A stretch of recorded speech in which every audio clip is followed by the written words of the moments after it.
Pastor Quick, and I want to share with you a quick word. The Old Testament book of Nehemiah, particularly chapters 1 and 2, have interest for us in this season. Nehemiah is given devastating news about the destruction of Jerusalem.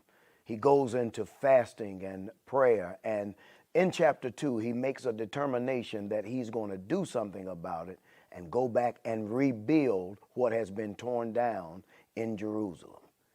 There are many similarities for each and every one of us to that biblical account.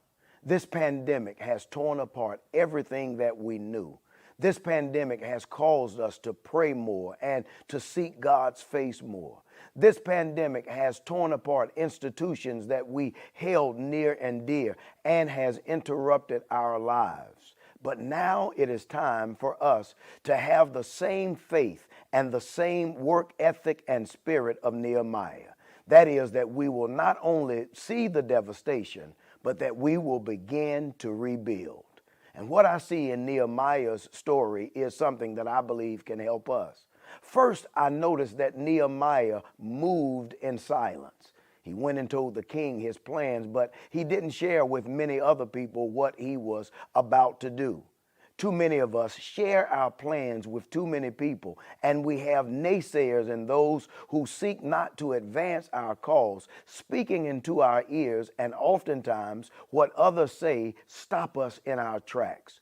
But Nehemiah moved in silence. But then after he moved in silence, when he did mention it to others, he mentioned it strategically. He didn't tell everybody. He just told some, those he knew could help him rebuild. I would suggest that's a good strategy for us. After a period of silence and hearing from the Lord exactly what we are to do in this new season, then we have to be strategic about who we mention our plans to.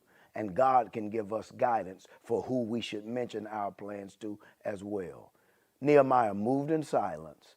Then he mentioned strategically, but finally he was motivated surely. He knew with God on his side, the task he had been assigned would be completed. And I want to encourage you, if you move in silence and mention strategically and have God on your side, then you must be motivated that surely what God has said will come to pass.